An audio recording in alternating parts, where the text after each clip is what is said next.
Just ahead on CTV News, alcohol and wine topped the agenda today during the Prince George's County House delegation session. Plus, tomorrow is Valentine's Day and local florists in our region are busy. I'm Jonathan Hunter. I have more coming up. And well, tonight on CTV News, we are serving up some festive drinks that are guaranteed to be a hit at your Galentine's or Valentine's Day party.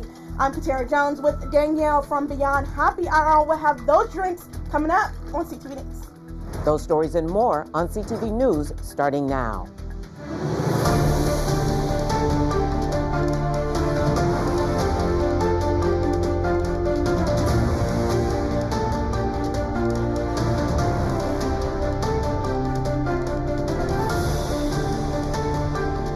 Good evening. This is CTV News for Friday, February 13th. I'm Brandon Williams. And I'm Anaya Falcon. Thanks so much for joining us.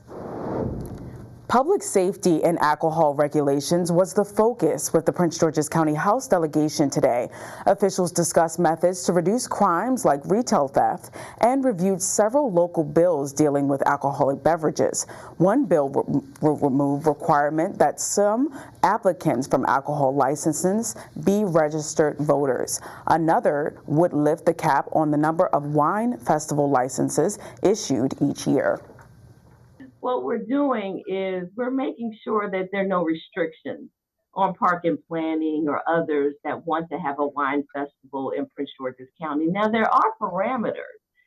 So you cannot have a wine festival if you're so many weeks away from the wine festival that's scheduled in Charles County or Carroll County or other counties surrounding Prince George's.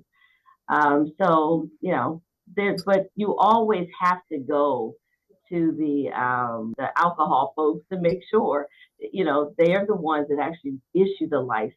So they use their normal discretion in issuing the licenses.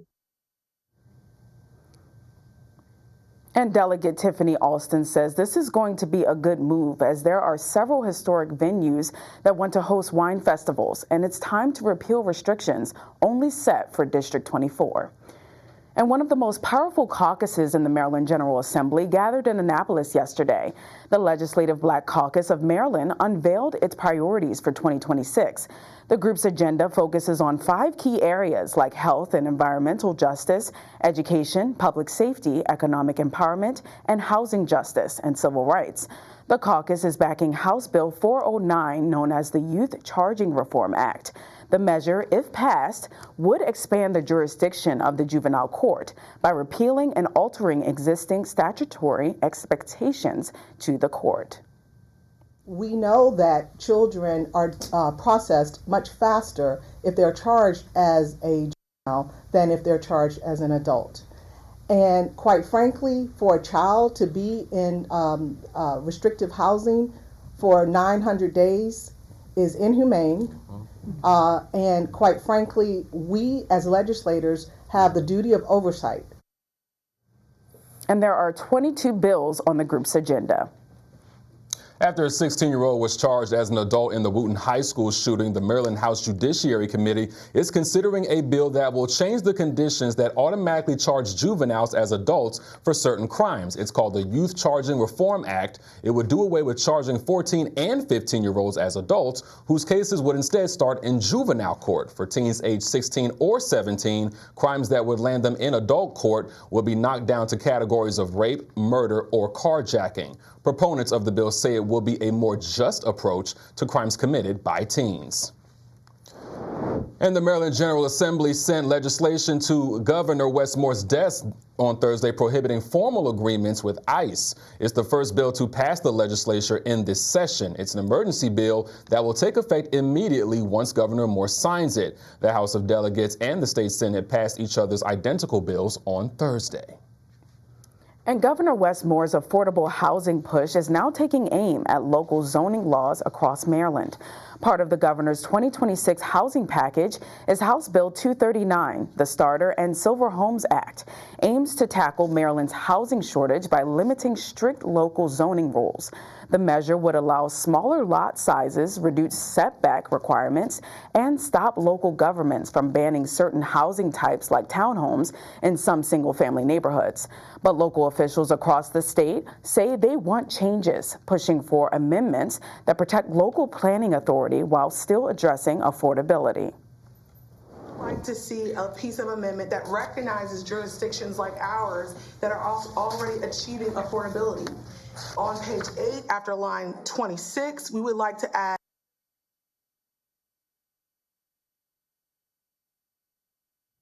over a rolling 3-year period exceeds the number of the annual housing units needed based on the annual housing data from the county's planning department. Preserving local implementation authority ensures that increased housing supply is integrated responsibly, predictably, and in alignment with long-range planning goals.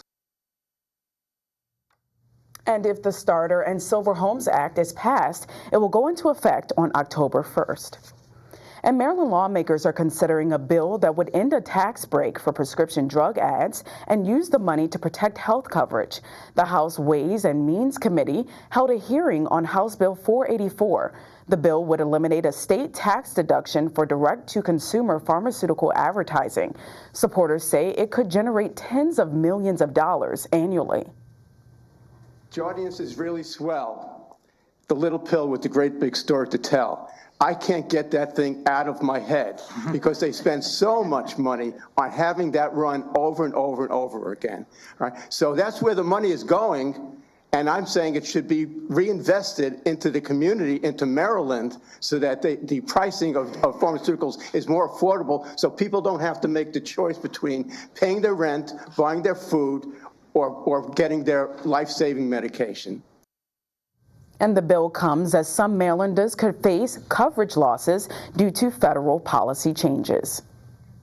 And with Valentine's Day tomorrow, not only will feelings of love emerge, but also loss. What lawmakers are calling the Valentine's Day massacre is when a widespread of federal firings took place in February of last year. Now, U.S. Senator Angela Alsobrooks and Congresswoman April McClain Delaney have introduced a new bill, which will have the Government Accountability Office study the effects of the layoffs on state and local economies. Maryland was hit the hardest as 269,000 residents work in the federal government.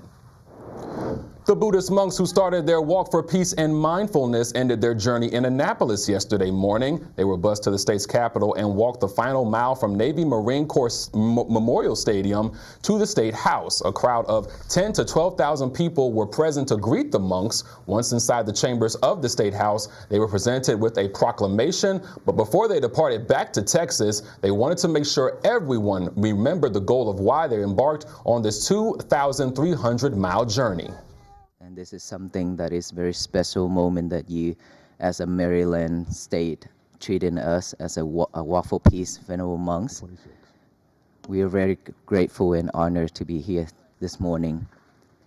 And we always wish that all of you and all of the people who live in the state of Maryland will always be well, be happy, and be peaceful.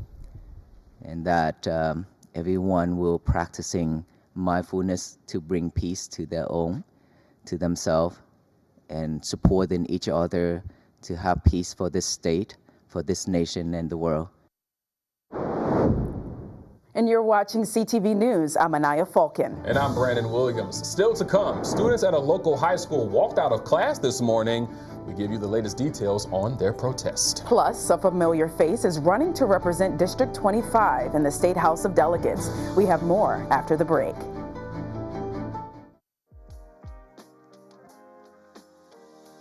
Welcome to CTV training classes and workshops, where creativity meets technology. Our hands-on training programs cover studio production, including camera operation, professional lighting, sound, and video editing, all taught by experienced industry professionals. We also offer forward-thinking workshops in artificial intelligence with an introduction to using ChatGPT as a powerful tool for content creation. Learn how to build and promote your brand on social media, creating engaging reels and platform-ready content designed to stand out. Explore voiceover training, develop confident delivery, and gain practical skills using tools like Canva to design professional visuals with ease. CTV training equips you with the skills for today and the future.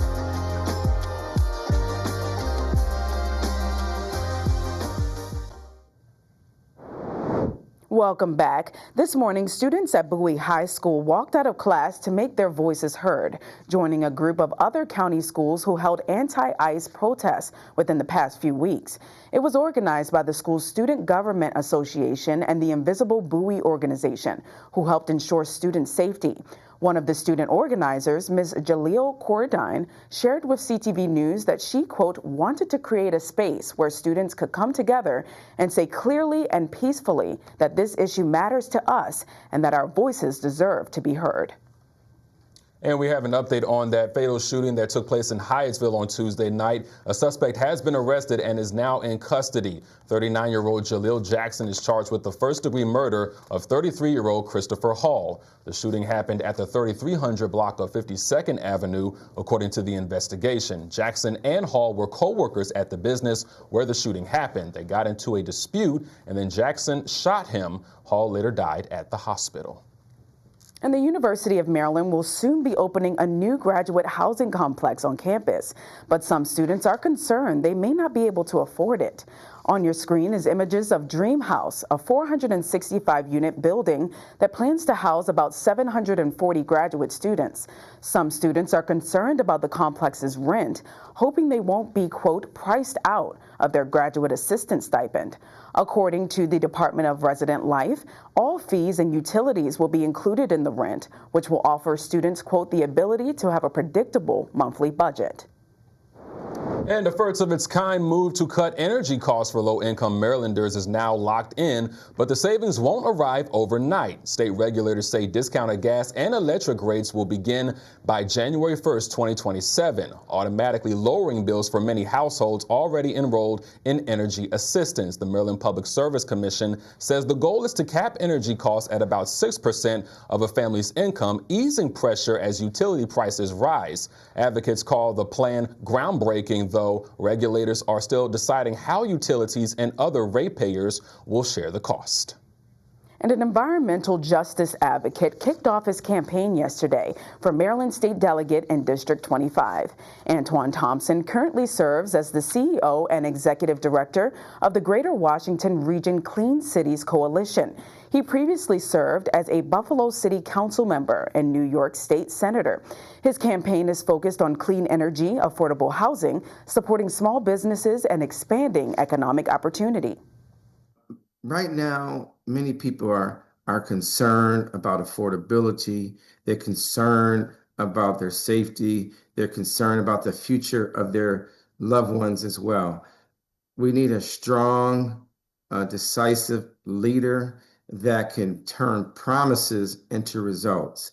I offer them the passion, the determination, and the drive for results, and the inclusiveness to make sure that people are not only at the table, but are part of the decision-making process as well.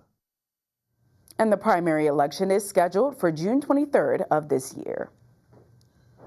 There's nothing like the sound of an orchestra. Get ready to be blown away by the sound of the Capitol Wind Symphony this weekend. This is the first time the ensemble will be performing in Prince George's County. In some ways, it's a homecoming for conductor Dr. William Lake Jr., who spent 5 years as a teacher in the Prince George's County public school system. The theme of the show is called Heroes and Villains, as they'll be playing music from movies like Black Panther, Star Wars, The Incredibles, and Beetlejuice. Dr. Lake says the show is going to be something that everyone can connect to. This concert is for everyone, and the themes and the movie soundtracks that we're playing resonate with everyone. So whether it's Harry Potter, whether it's Star Wars, and you're hearing it live from folks on stage, it really transcends, even just hearing these soundtracks played in a theater. This, you're seeing the people play, you get to experience like in the moment, like, wow, that was loud, that was, impactful. And so it's connection more than anything else that we really want to have be a resonating aspect of this concert. The performance will begin Sunday at 3 p.m. It's Valentine.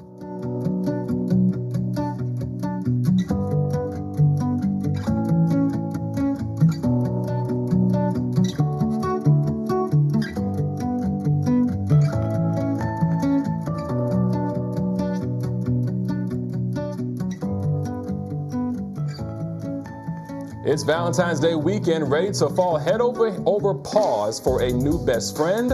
Say hello to our pet of the week, Pasha. This three-year-old. Yes, this 3-year-old white and brown domestic short hair has been patiently pursuing a forever home since February 2nd. He's the kind of Valentine who won't ghost you, just soft purrs and slow blinks and a whole lot of love. He's a very sweet boy, loves to be pet and be kind of the center of attention. If you're looking for an overall sweet boy, Pasha's your guy. Currently at the shelter from February 13th and February 14th, we're having the Drive Love Home event, sponsored by Pohanka Automotive Group.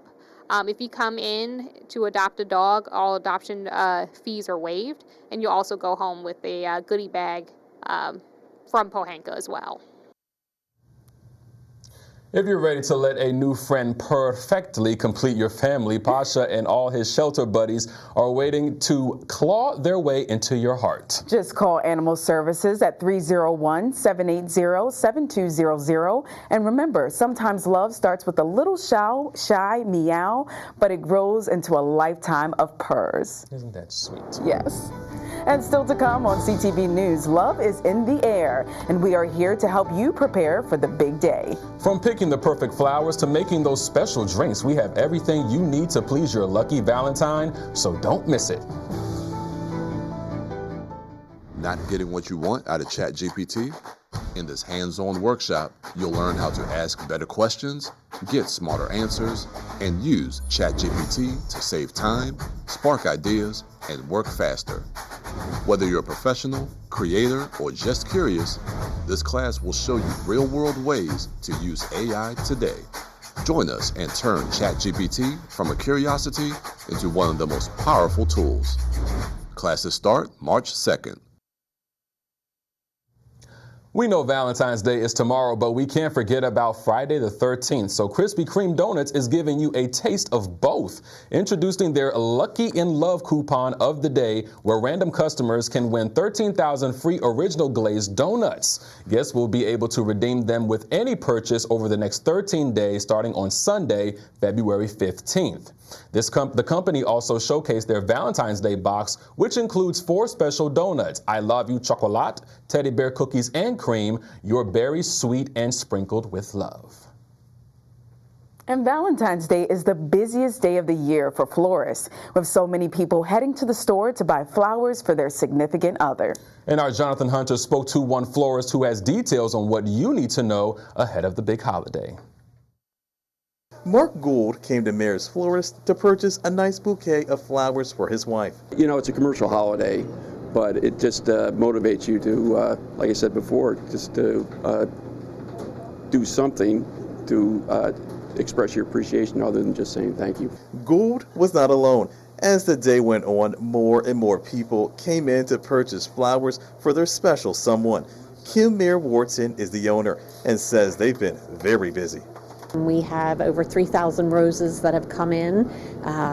We have about 180 deliveries going out the door today, and about just the same for tomorrow. Gerber daisies, lilies, and of course the red roses have been the popular choices. Red roses, they're definitely the most romantic. We do a lot of rose petals this time of year too, but roses are definitely your most romantic flower.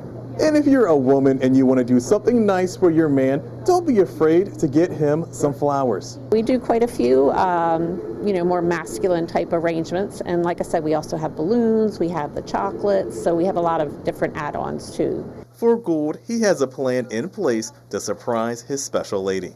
I'll hide it in the car, take it out in the morning, so it's there when she comes for her coffee. In Anne Arundel County, Jonathan Hunter, CTV News.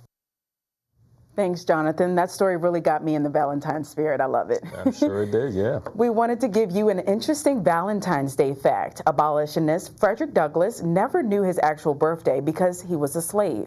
So he decided to celebrate his birthday every year on February 14th. His mom even called him Little Valentine as a child. So sweet. I love it. And whether you're planning a large gathering or an intimate dinner for two this weekend, a delicious cocktail will make your Galentine's or Valentine's Day celebration extra special. That's right, and CTV's Katara Jones is standing by with Danielle Edwards from Happy Beyond Happy Hour, and she is going to show us how to make some oh-so-sweet drinks. That's right. Well, today is Galentine's Day, but tomorrow, February 14th, is Valentine's Day. And if you're planning to host a big party with guests, you're definitely going to want to have drinks. And we are so grateful to be with Danielle with Beyond Happy Hour. Hi, Danielle. Hi, Katara. How are you? I'm good. So let's get into the drinks because that's what I'm excited about. Okay, all right. Let's get started. We're going to make two classic drinks with a little spin that ladies or anybody can enjoy. Okay. Okay? You want to get started? Yes, let's get into it. All right. So the first drink we're going to make is a strawberry lemon drop. Okay. Okay, you know, women love lemon drops. Yes. And because it is Valentine's Day and Galentine's Day, I wanted to make it nice and pink, a little reddish, little rose. Make it fun. Okay, make it fun. All right, so what we're going to do is we're going to start off with 2 ounces of Ketel One vodka, or any vodka that you choose. It's totally up to you. Okay, and in my shaker, I'll also have ice in there. And then we're going to do 2 ounces of triple sec, which is an orange liqueur. All right, and here I have some strawberry puree that I macerated myself. Okay. All right, so we're just going to do 1 ounce of this because it's very, very sweet. So you just muddle fresh strawberries with sugar and water, get it hot. It gets that color, that reddish, pinkish color. And it gets very nice and thick, and it adds a nice touch of sweetness to it, okay? All right, next thing we're going to do is we're going to juice half of a lemon. Okay. Okay, because we want that fresh citrus element to cut through some of that sweetness. Okay. All right. So we just squeeze some of that directly in there. And my last little touch, I like to put just a little bit of sugar-free lemonade in it. Okay. All right, just a dab to kind of bring out some of that sweet flavor, okay? Now, we're just gonna give her a nice little shake.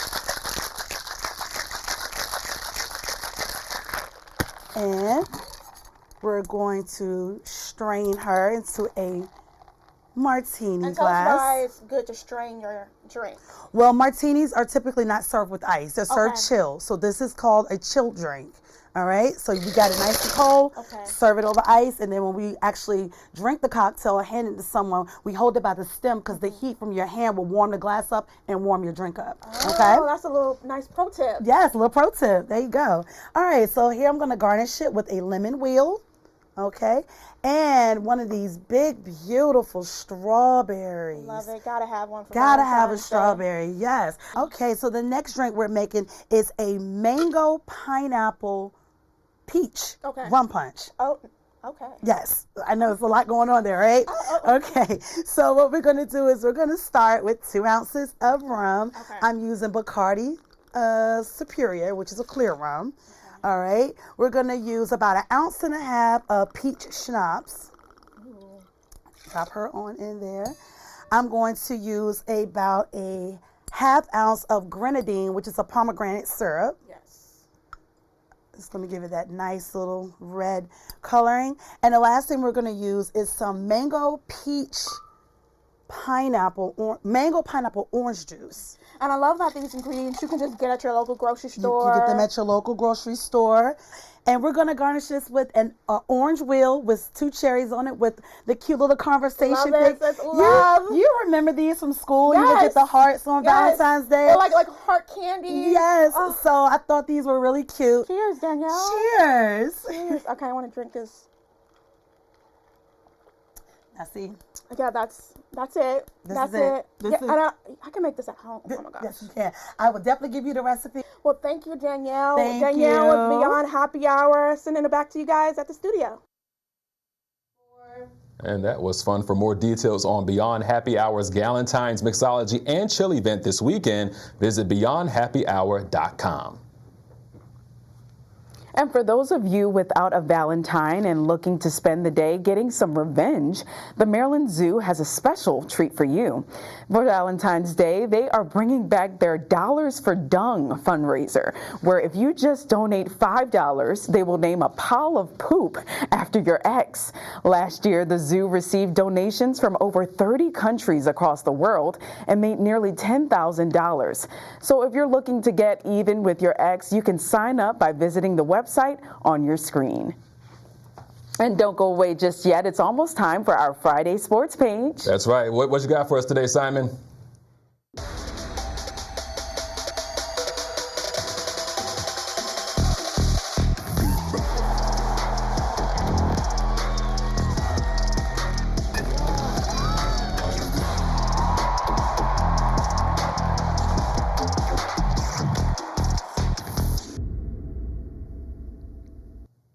Okay, sports fans, let's get into your Friday sports page. Now, calling all wrestling fans, listen up, because this first story is for you.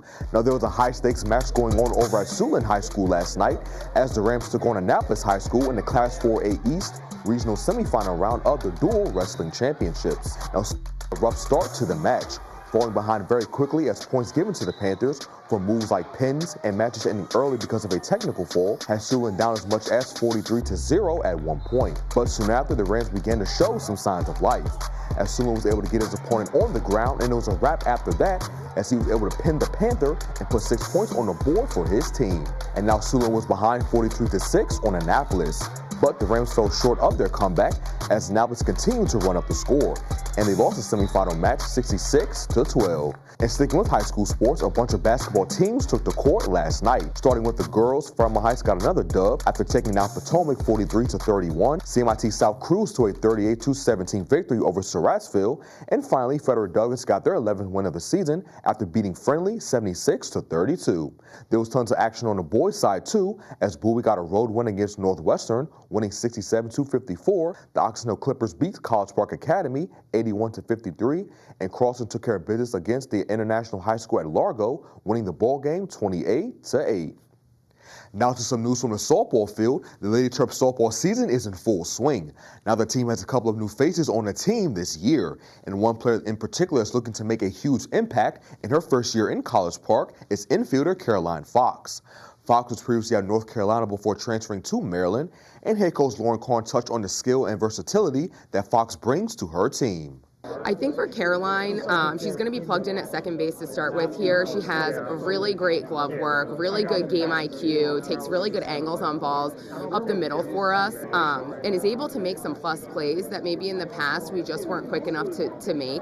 So I think she's going to elevate us on the defensive side in that way, but then on the offensive side, she is really dynamic. So she has the ability to hit singles, she has the ability to hit the deep fly ball, she gets some triples, especially in our park, because of her speed, and then she's really aggressive on the base paths, and so we're able to use her in a lot of different ways. And moving on to more Terp sports news, the men's basketball team will be in New Jersey this weekend to face off against Rutgers on Sunday. Tip-off is at noon, and the women's team blew out Penn State yesterday 81-62. Their next opponent will be the number 8 ranked Ohio State Lady Buckeyes on Sunday at 2 o'clock. The women's lacrosse team will return to action this weekend also to try and get their second win of the season against Virginia on Saturday. The game begins at noon. And that wraps up your Friday sports page. See y'all next week. All right, thank you, Simon. Now let's take a look at our 3-day weather forecast. Tonight we have mostly clear skies with a low of 27. And for Valentine's Day, it's looking bright and sunny with a high of 51. Sunday, expect some showers with a high of 45. And for President's Day, it'll be mostly cloudy with a high of 47. And for our community calendar, love is sweet, but history might be even sweeter this Valentine's Day. The Riversdale House Museum is inviting you to a special program led by food historian Joyce White. Guests will explore how chocolate has been enjoyed through the centuries, hear from stories behind the historic recipes, and take part in a hands-on tasting experience. The event runs from 10 to 11:30 a.m. and for more details, you can call 301-864-0420. And that'll wrap things up for us at CTV News for now. Thank you so much for joining us. We'll see you again next week. Have a good night.